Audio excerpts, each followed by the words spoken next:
Hello student, welcome back to my Prayas class. आपका Prayas class में स्वागत है।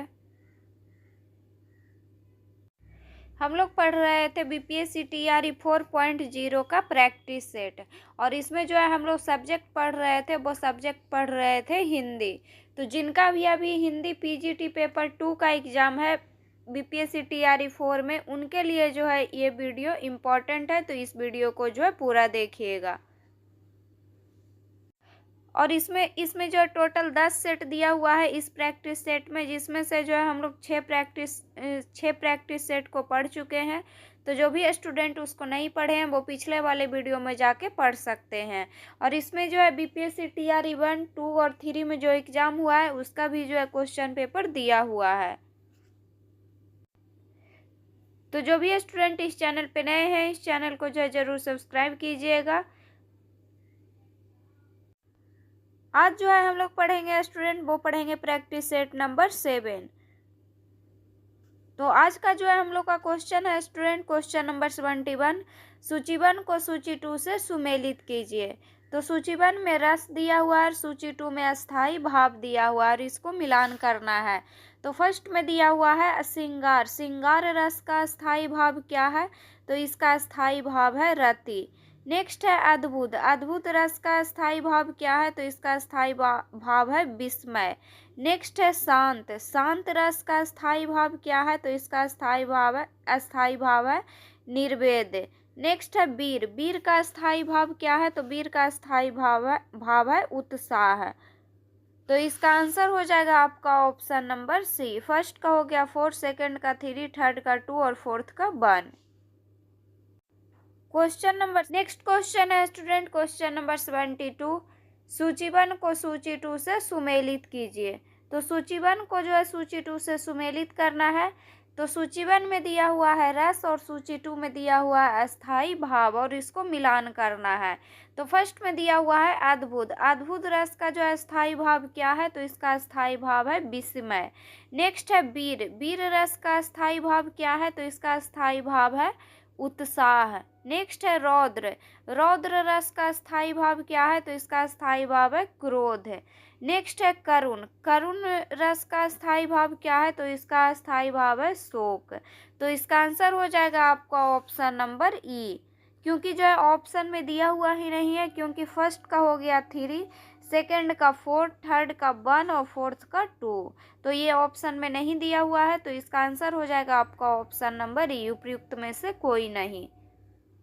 Question number 73। निम्नलिखित पंक्तियों में कौन सा गुण विद्यमान है? तो निम्नलिखित पंक्ति में जो है कौन सा गुण विद्यमान है? तो दिया हुआ है बसो मोरे नयनन में नंदलाल, मोहनी मूरत साबरी सूरत, नैना बने विशाल। इसमें जो है कौन सा गुण है? तो इसमें जो है माधुर्य गुण है, माधुर्य गुण है। तो इसका आंसर हो जाएगा आपका option number B. Next question है क्वेश्चन नंबर 74। निम्नलिखित पंक्तियों में से कौन सा गुण विद्यमान है? तो पंक्ति दिया हुआ है, और इसमें कौन सा गुण विद्यमान है उसको चूज करना है। तो पंक्ति दिया हुआ है हिमाद्री तुंग श्रृंग से प्रभुत शुद्ध भारती, स्वयं प्रभा समुज्वला स्वतंत्रता पुकारती। इसमें जो है कौन सा गुण है? तो इसमें जो है ओज गुण है। तो इसका आंसर हो जाएगा option number C. Next question है क्वेश्चन नंबर 75। ज्यों ज्यों पटु झटकती हटती हंसती नचावती नैन, त्यों त्यों निपट उदारवो फगवा देत बने नैन। पंक्ति में कौन सा अनुभाव है? तो इस पंक्ति में जो है कौन सा अनुभाव है? तो इसमें जो है कायिक अनुभाव है। तो इसका आंसर हो जाएगा option number B. Next question है क्वेश्चन नंबर 76। भाषा में शब्द और अर्थ की दृष्टि से सौंदर्य उत्पन्न करता है। तो भाषा में शब्द और अर्थ की दृष्टि से सौंदर्य जो है कौन उत्पन्न करता है? तो अलंकार करता है। तो इसका आंसर हो जाएगा option number B. Question number 77। Ram Ramapati कर धनु लेहु, यहाँ कौन सा अलंकार है? तो यहाँ जो है अनुप्रास अलंकार है। तो इसका आंसर हो जाएगा option number C. Next question है क्वेश्चन नंबर 78। जिन पंक्तियों में समानार्थक शब्दों या वाक्यांशों की आवृत्ति हो परंतु अन्वय करने पर अर्थ में अंतर हो, तो वहाँ कौन सा अलंकार होता है? तो तो यहाँ जो है लाटानुप्रास अलंकार होता है, तो इसका आंसर हो जाएगा option number B. Question number 79, Hindi साहित्य के इतिहास का लेखन सर्वप्रथम किस भाषा में हुआ है? तो हिंदी साहित्य के इतिहास का लेखन जो है सर्वप्रथम फ्रेंच भाषा में हुआ है, तो इसका आंसर हो जाएगा option number B. Next question है क्वेश्चन नंबर 80, इनमें से वह कौन सी रचना है जिसे मूलतः हिंदी शब्द सागर की भूमिका के रूप में लिखा गया था किंतु बाद में उसे स्वतंत्र ग्रंथ बना दिया गया है? तो कौन सी रचना है? तो यह है रामचंद्र शुक्ल कृत हिंदी साहित्य का इतिहास, तो इसका आंसर हो जाएगा option number C. Next question है क्वेश्चन नंबर 81, किस इतिहास लेखक ने अपने इतिहास ग्रंथ में लगभग 5000 कवियों का विवरण दिया है? तो किस इतिहास लेखक ने अपने इतिहास ग्रंथ में लगभग 5000 कवियों का विवरण दिया है? तो ये दिए हैं मिस्र बंधु, तो इसका आंसर हो जाएगा ऑप्शन नंबर ए। क्वेश्चन नंबर 82, मिस्र बंधुओं ने परिवर्तन काल की समय सीमा निर्धारित की है। तो मिस्र बंधुओं ने परिवर्तन काल की समय सीमा जो है क्या निर्धारित की है? तो इसकी जो है समय सीमा निर्धारित किए हैं विक्रम संवत 1890 से लेकर के विक्रम संवत 1925 तक, तो इसका आंसर हो जाएगा option number C. Next question है क्वेश्चन नंबर 83, आचार्य रामचंद्र शुक्ल ने हिंदी साहित्य के इतिहास के आधुनिक गद्य साहित्य परंपरा का प्रवर्तन के अंतर्गत प्रथम उद्यान की कालावधि निर्धारित की है। तो आचार्य रामचंद्र शुक्ल ने हिंदी साहित्य के इतिहास के आधुनिक गद्य साहित्य परंपरा का प्रवर्तन के अंतर्गत प्रथम उद्यान की काल अवधि जो है कब से कब तक निर्धारित किए हैं? तो ये किए हैं सन 1925 से लेकर के 1950 विक्रमी तक, तो इसका आंसर हो जाएगा option number B. Question number 84, Dashrath सुत तिहु लोक बखाना राम नाम का मर्म जाना किस रचनाकार की पंक्ति है? तो यह जो है कबीर दास की पंक्ति है, तो इसका आंसर हो जाएगा option number B. Question number 85, Mughal बादशाह शाहजहां ने किस कवि के महाकविराय की पदवी दी थी? तो मुगल बादशाह शाहजहां ने जो है सुंदर को जो है महाकविराय की पदवी दी थी, तो इसका आंसर हो जाएगा option number B.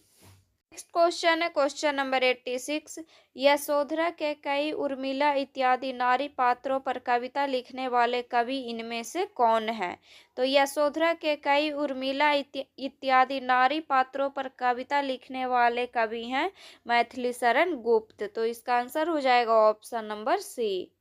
Next question है क्वेश्चन नंबर 87, निम्न में से सही जोड़ी चुनिए। तो इसमें जो सही है उसको चूज करना है।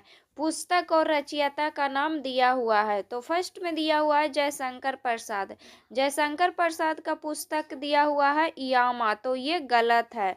नेक्स्ट है महादेवी वर्मा। महादेवी वर्मा का पुस्तक दिया हुआ है याइती, तो ये भी गलत है।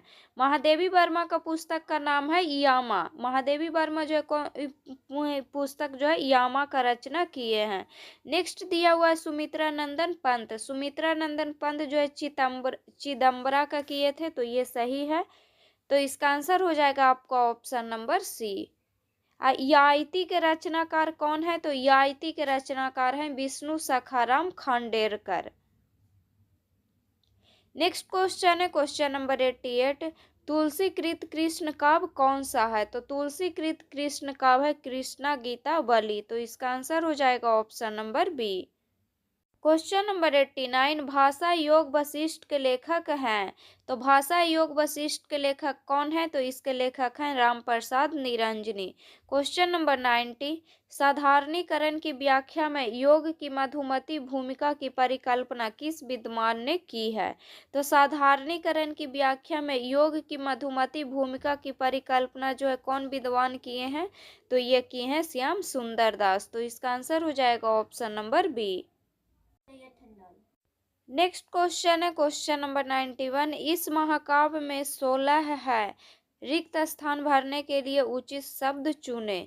तो इस महाकाव्य में 16 क्या है? तो 16 जो है शब्द का प्रयोग हुआ है, तो इस महाकाव्य में जो है 16 सर्ग है, तो इसका आंसर हो जाएगा ऑप्शन नंबर ए। नेक्स्ट क्वेश्चन है क्वेश्चन नंबर 92, महाकाव्य में होता है। तो महाकाव्य में क्या होता है? तो जीवन का बृहत चित्रण होता है। तो इसका आंसर हो जाएगा option number B. Question number 93, सही विकल्प चुनिए। तो महाकाव्य और खंड काव्य में समान लक्षण है। तो महाकाव्य और खंड काव्य में समान लक्षण क्या है? तो इसमें समान लक्षण है कथानक उपस्थापन। तो इसका आंसर हो जाएगा option number C. Question number 94, सही विकल्प बताइए। तो चमत्कार की क्षमता रखने वाले एक ही श्लोक को कहते हैं। तो चमत्कार की क्षमता रखने वाले एक ही श्लोक को मुक्तक कहते हैं। तो इसका आंसर हो जाएगा ऑप्शन नंबर ए। क्वेश्चन नंबर 95, मैथिली में रचित गद्य की पहली पुस्तक है। तो मैथिली में रचित गद्य की पहली पुस्तक कौन है? तो वर्ण रत्नाकर है। तो इसका आंसर हो जाएगा option number B. Next question है क्वेश्चन नंबर 96, सही विकल्प बताइए। तो खंड काव्य में मुख्य चरित्र की किसी एक प्रमुख विशेषता का चित्रण होने के कारण अधिक नहीं होता है। तो खंड काव्य में मुख्य चरित्र की किसी एक प्रमुख विशेषता का चित्रण होने के कारण अधिक विविधता और विस्तार नहीं होता है। तो इसका आंसर हो जाएगा option number C. Question number 97, भाषा वह साधन है जिसके द्वारा मनुष्य अपने विचार दूसरों तक भली भांति प्रकट कर सकता है। यह कथन किसका है? तो यह कथन कामता प्रसाद गुरु का है। तो इसका आंसर हो जाएगा option number B. Question number 98, Punjab में हिंदी का प्रचार किसने किया? तो पंजाब में हिंदी का प्रचार किए सरदाराम फिलौरी ने। तो इसका आंसर हो जाएगा ऑप्शन नंबर बी।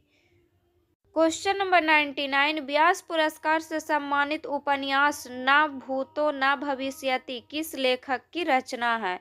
तो न भूतो न भविष्यति जो है नरेंद्र कोहली की रचना है। तो इसका आंसर हो जाएगा ऑप्शन नंबर ए। क्वेश्चन नंबर 100, पद्नी, चित्रनी, शंखनी, हस्तनी किसको संबोधित करते हैं? तो ये सभी जो नायिकाएं को संबोधित करते हैं, किसको संबोधित करते हैं? तो नायिकाएं को संबोधित करते हैं। तो इसका आंसर हो जाएगा option number B. Question number 101, किस काव्य के लिए कहा गया है कि कथा ऐतिहासिक या लोक प्रसिद्ध होती है? तो ये कहा गया है महाकाव्य के लिए। तो महाकाव्य जो होता है, महाकाव्य का जो कथा होता है वो ऐतिहासिक या लोक प्रसिद्ध होता है। तो इसका आंसर होगा ऑप्शन नंबर ए। क्वेश्चन नंबर 102, रेहन पर रघु किस लेखक का उपन्यास है? तो रेहन पर रघु जो है काशीनाथ सिंह का उपन्यास है। तो इसका आंसर हो जाएगा ऑप्शन नंबर ए। नेक्स्ट क्वेश्चन है, लाल कवि की प्रसिद्ध रचना छत्र प्रकाश किस भाषा में है? तो छत्र प्रकाश जो है बुंदेली भाषा में है। तो इसका आंसर हो जाएगा option number C. Next question है, सुगृहिणी कहाँ से प्रकाशित हुई थी? तो सुगृहिणी जो है रतलाम से प्रकाशित हुई थी। क्वेश्चन नंबर 105, हरी घास पर छनभर किस कवि का काव्य संग्रह है? तो हरी घास पर छनभर जो है अज्ञेय का काव्य संग्रह है। तो इसका आंसर हो जाएगा ऑप्शन नंबर ए। नेक्स्ट क्वेश्चन है क्वेश्चन नंबर 106, मैंने उसका जब जब देखा लोहा जैसे तपता देखा, गलते देखा ढलते देखा। प्रस्तुत पंक्ति के रचयिता कौन है? तो इस पंक्ति के रचयिता कौन है? तो इस पंक्ति के रचयिता है केदारनाथ अग्रवाल।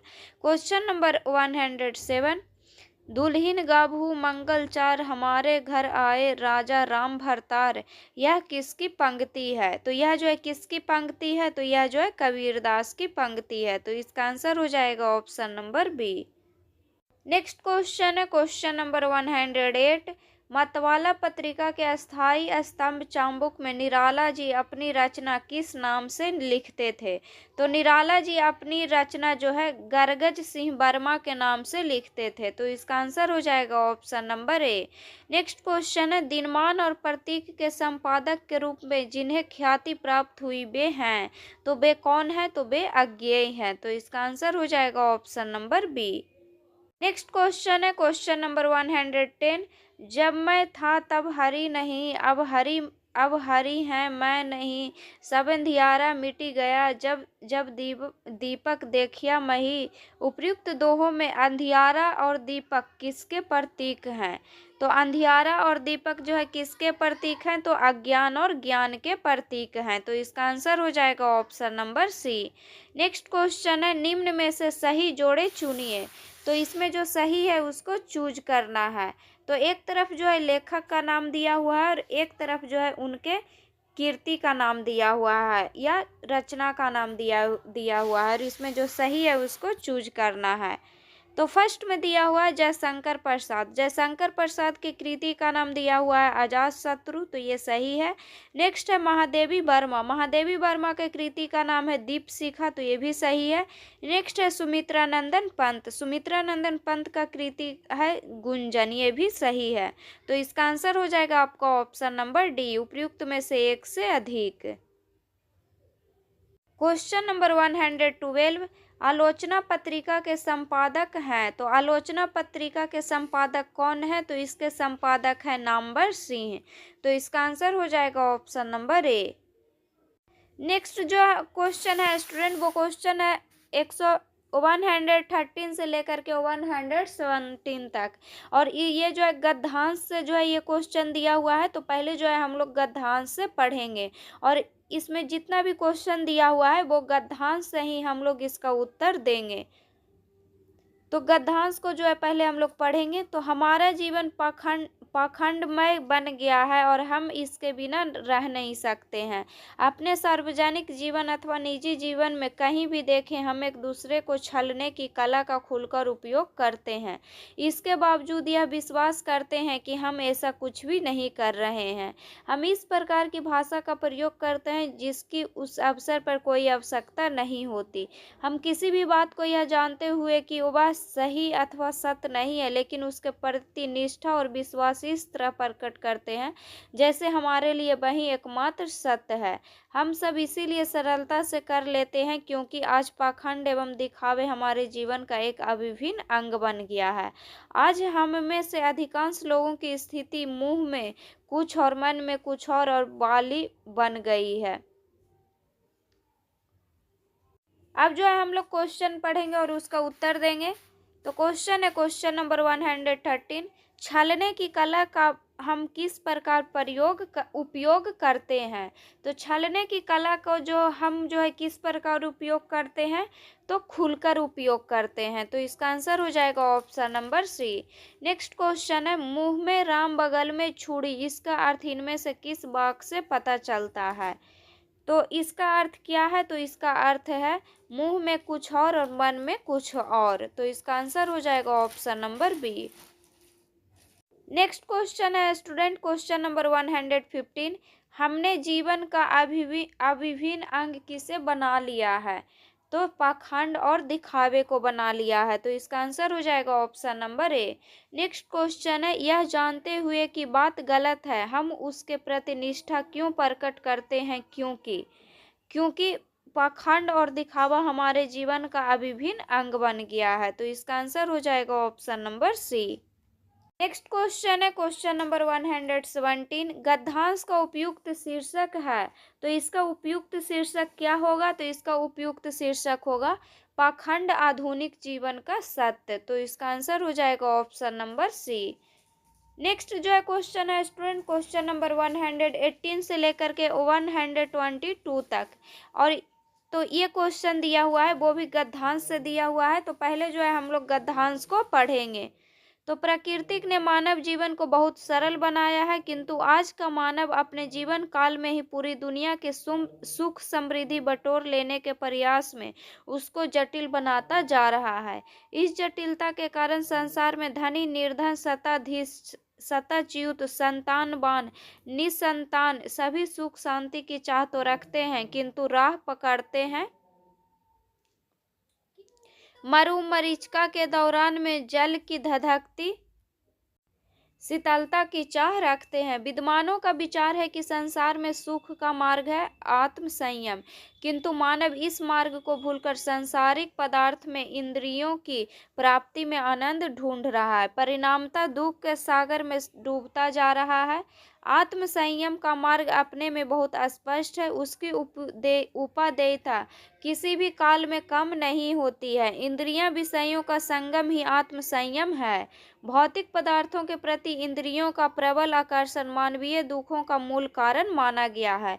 उपभोक्तावादी संस्कृति के फैलाव से यह आकर्षण तीव्र से तीव्रतर होता जा रहा है। पर ऐसी स्थिति में याद रखना आवश्यक है कि ये भौतिक पदार्थ सुख तो दे सकते हैं, आनंद नहीं। आनंद का निर्झर तो आत्म संयम से फूटता है। इसकी मिठास अनिर्वचनीय और अनुपम होती है। इस मिठास के सम्मुख धन संपत्ति सत्ता सौंदर्य का सुख सागर के खारे पानी जैसे लगने लगता है। अब जो है हम लोग क्वेश्चन को जो है हम लोग देखेंगे और क्वेश्चन का आंसर जो है हम लोग इसी गद्यांश से देंगे। क्वेश्चन नंबर 118, आत्म संयम का तात्पर्य है। तो आत्म संयम का तात्पर्य क्या है? तो इसका तात्पर्य है इंद्रियों के विषय के प्रति आकर्षण पर संयमन। तो इसका आंसर हो जाएगा option number C. Next question है सताच्युत का सही वर्तनी विश्लेषण है। तो सही वर्तनी विश्लेषण क्या है?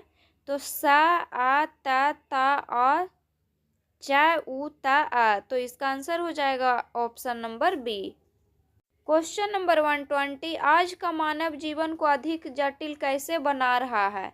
तो आज का मानव जीवन को अधिक जटिल कैसे बना रहा है? तो संसार की सुख समृद्धि को बटोरने के प्रयत्न में। तो इसका आंसर हो जाएगा option number A C. Next question है क्वेश्चन नंबर 121, गद्यांश के अनुसार भौतिक पदार्थ है। तो गद्यांश के अनुसार भौतिक पदार्थ सुख दे सकते हैं किंतु आनंद नहीं। तो इसका आंसर हो जाएगा option number C. Next question है क्वेश्चन नंबर 122, भौतिक पदार्थों के प्रति इंद्रियों का प्रबल आकर्षण है।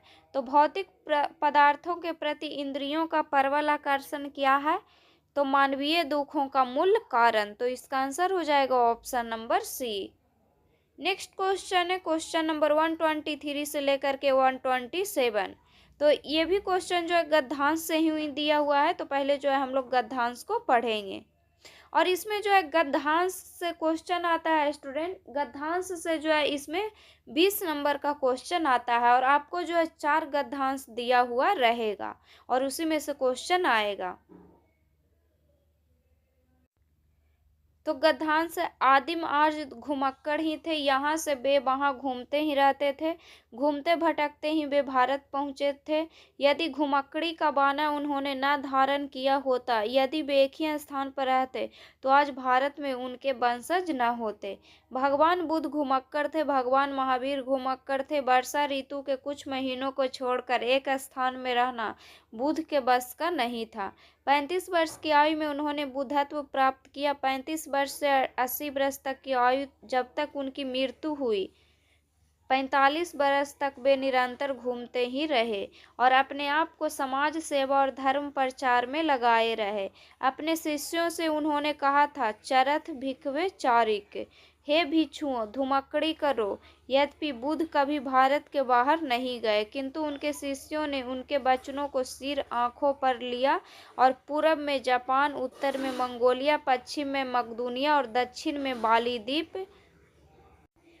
द्वीप तक धावा मारा। श्रावण महावीर ने स्वच्छंद विचरण के लिए अपने वस्त्र तक को त्याग दिया। दिशाओं का उन्होंने अपना अंबर बना लिया। वैशाली में जन्म लिया, पावा में शरीर त्याग किया।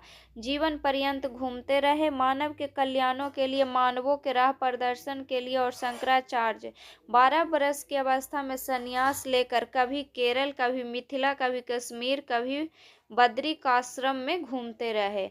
कन्याकुमारी से लेकर हिमालय तक समस्त भारत को अपना कर्म क्षेत्र समझा। सांस्कृतिक एकता के लिए, समन्वय के लिए, श्रुति धर्म की रक्षा के लिए शंकराचार्य के प्रयत्नों से ही वैदिक धर्म का उत्थान हो सका। अब जो है हम लोग क्वेश्चन को पढ़ेंगे। तो क्वेश्चन नंबर 123, घुमक्कड़ शब्द में कौन सा प्रत्यय है? तो घुमक्कड़ शब्द में जो है अक्कड़ प्रत्यय लगा हुआ है। तो इसका आंसर हो जाएगा ऑप्शन नंबर ए। नेक्स्ट क्वेश्चन है क्वेश्चन नंबर 124, महावीर स्वामी का जन्म कहाँ हुआ था? तो महावीर स्वामी का जन्म वैशाली में हुआ था। क्वेश्चन नंबर 125, स्वच्छंद में कौन सी संधि है? तो स्वच्छंद में जो है व्यंजन संधि है, तो इसका आंसर हो जाएगा option number C. Question number 126, मानव महात्मा बुद्ध ने जब बुद्धत्व प्राप्त किया तब उनकी अवस्था कितनी थी? तो महात्मा बुद्ध ने जब बुद्धत्व प्राप्त किया तो उनकी अवस्था जो है 35 बरस था, तो इसका आंसर हो जाएगा option number B. Next question है क्वेश्चन नंबर 127, श्रुति धर्म का क्या अर्थ है? तो श्रुति धर्म का अर्थ है वैदिक धर्म, तो इसका आंसर हो जाएगा ऑप्शन नंबर सी। अब जो है हम लोग क्वेश्चन पढ़ेंगे क्वेश्चन नंबर 128 से लेकर के 132 तक, और ये भी जो क्वेश्चन दिया हुआ है वो गद्यांश से दिया हुआ है। तो पहले जो है हम लोग गद्यांश को पढ़ेंगे। तो साहस की जिंदगी सबसे बड़ी जिंदगी होती है। ऐसी जिंदगी की सबसे बड़ी पहचान यह है कि वह बिल्कुल निडर, बिल्कुल बेखौफ होती है। साहसी मनुष्य की पहली पहचान है कि वह इस बात की चिंता नहीं करता है कि तमाशा देखने वाले लोग उसके बारे में क्या सोच रहे हैं। दूसरों की परवाह किए बगैर जीने वाला आदमी दुनिया की असली ताकत होता है, और मनुष्यता को प्रकाश भी ऐसे आदमी से मिलता है। और मनुष्यता को प्रकाश भी ऐसे आदमी से ही मिलता है। साहसी मनुष्य उन सपनों में भी रस लेता है जिनका कोई व्यवहारिक अर्थ नहीं है। साहसी मनुष्य सपने उधार नहीं लेता, वह अपने विचारों में रमा हुआ अपना ही किताब पढ़ता है। झुंड में चलना और झुंड में चरना तो भैंस और भेड़ का काम है, साहसी मनुष्य तो सिंह के समान होता है, जो अकेले होने पर भी मग्न रहता है। अर्नाल्ड बेनेट ने एक जगह लिखा, जो आदमी उपयुक्त अवसर मिलने पर भी साहस से काम न ले सका वह कभी भी सुखी नहीं हो सकता। समय पर साहस न दिखाने वाला व्यक्ति अपने भीतर एक आवाज सुनता है जो उसे बराबरी कहती है, तुम साहस नहीं दिखा सके, तुम कायर की तरह भाग खड़े हुए। अब जो है हम लोग क्वेश्चन को पढ़ेंगे। तो क्वेश्चन है क्वेश्चन नंबर 128, साहसी मनुष्य क्या उधार नहीं लेता? तो साहसी मनुष्य जो है सपने उधार नहीं लेता है, तो इसका आंसर हो जाएगा ऑप्शन नंबर ए। क्वेश्चन नंबर 129, साहसी मनुष्य किसके समान है? तो साहसी मनुष्य जो है सिंह के समान है, तो इसका आंसर हो जाएगा option number C. Question number 130, दुनिया की परवाह किए बिना जीने वाला व्यक्ति से किसको प्रकाश मिलता है? तो मनुष्यता को प्रकाश मिलता है, तो इसका आंसर हो जाएगा option number C. Next question है, लेखक ने कैसे जीवन को महान बताया है? तो लेखक ने जो है हिम्मत वाले जीवन को जो है महान बताया है, तो इसका आंसर हो जाएगा option number C. Next question है क्वेश्चन नंबर 132, इनमें से कौन सा व्यवहारिक शब्द के लिए पर्यायवाची शब्द नहीं है? तो व्यवहारिक शब्द के लिए इसमें जो है कौन पर्यायवाची शब्द नहीं है? तो फर्स्ट ऑप्शन में दिया हुआ है व्यवहारशील, सेकंड ऑप्शन में दिया हुआ है आदर्शवादी, थर्ड ऑप्शन में दिया हुआ है व्यवहार में लाने के आयोग, और फोर्थ ऑप्शन में दिया हुआ है उपयुक्त में से एक से अधिक, और फिफ्थ ऑप्शन में दिया हुआ है उपयुक्त में से कोई नहीं। तो व्यवहारिक शब्द के पर्यायवाची शब्द जो है इसमें से कौन नहीं है? तो आदर्शवादी नहीं है, तो इसका आंसर हो जाएगा option number B. Next question है, समान अर्थ को छोड़कर विशिष्ट अर्थ प्रकट करने वाले शब्द में कौन सा समास होता है? तो समान अर्थ को छोड़कर विशिष्ट अर्थ प्रकट करने वाले शब्द में जो है बहुव्रीहि समास होता है, तो इसका आंसर हो जाएगा option number C. Question number 134, पदबंध के कितने भेद होते हैं? तो पदबंध के जो है 5 भेद होते हैं। क्वेश्चन नंबर 135, निम्न में से कौन सा वाक्य शुद्ध है? तो कौन सा वाक्य जो है इसमें शुद्ध है? तो फर्स्ट ऑप्शन में दिया हुआ है, मैंने अपनी किताब उसी दिन दे दी थी। सेकंड ऑप्शन में है, वह मुझे देखा तो घबरा गया। थर्ड ऑप्शन में दिया हुआ है, मैं किताब पढ़ा हूँ। फोर्थ ऑप्शन में दिया हुआ है उपयुक्त में से एक से अधिक, और फिफ्थ में से दिया हुआ उपयुक्त में से कोई नहीं।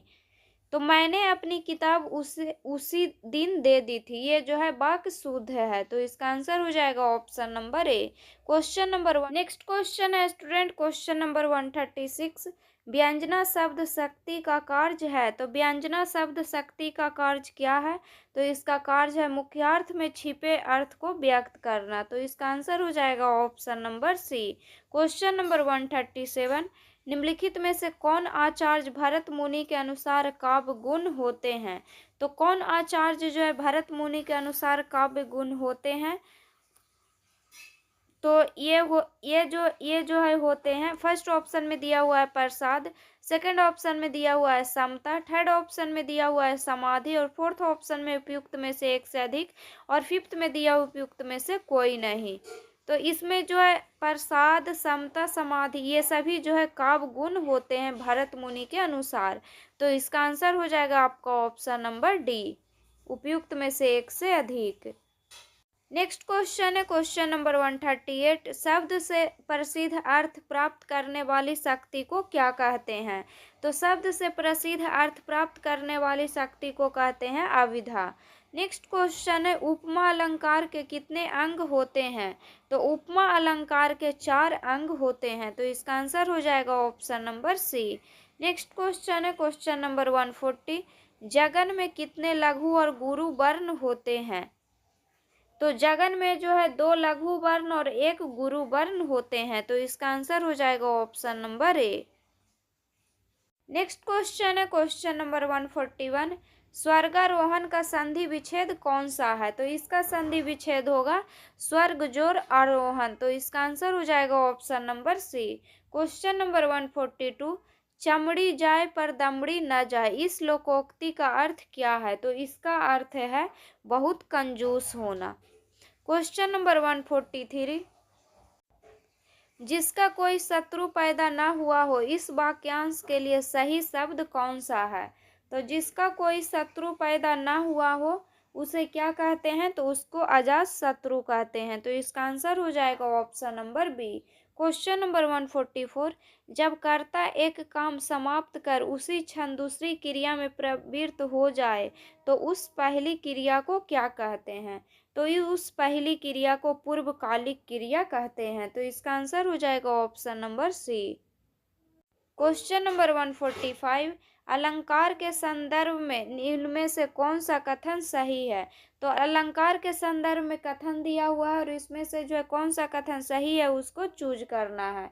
तो फर्स्ट कथन दिया हुआ है तात्पर्य मात्र के भेद से शब्द और अर्थ दोनों की पुनरुक्ति को लाटा अनुप्रास कहते हैं। सेकंड ऑप्शन है 66 पदों में अनेक अर्थों का कथन श्लेष अलंकार है। थर्ड ऑप्शन में दिया हुआ है भिन्नार्थ अर्थात निरर्थक स्वर व्यंजन समुदाय की आवृत्ति को यमक कहते हैं। तो इसमें से जितना भी कथन दिया हुआ है वो सही है। तो इसका आंसर हो जाएगा आपका ऑप्शन नंबर डी, उपयुक्त में से एक से अधिक। Question number 146। रोहित द्वारा शतक लगाया गया इस वाक्य का कर्तृवाच्य में रूपांतरित वाक्य क्या होगा? तो रोहित द्वारा शतक लगाया गया, तो कर्तृवाच्य में जो है ये वाक्य क्या होगा? तो ये वाक्य होगा रोहित ने शतक लगाया। तो इसका आंसर हो जाएगा option number B. Question number 147। जिन पंक्तियों में समानार्थक शब्दों या वाक्यांशों की आवृत्ति हो परंतु अन्वय करने पर अर्थ में अंतर हो तो वहाँ कौन सा अलंकार होता है? तो वहाँ जो है लाटानुप्रास अलंकार होता है। तो इसका आंसर हो जाएगा option number B. Next question है क्वेश्चन नंबर 148। अरे तुम आ गए, इसमें अरे के बाद कौन सा चिन्ह प्रयोग किया गया है? तो अरे के बाद जो है इसमें विस्मयादि बोधक चिन्ह जो है प्रयोग किया गया है। तो इसका आंसर हो जाएगा ऑप्शन नंबर ए। Question number 149। समास के संदर्भ में इनमें से कौन सा कथन सही है?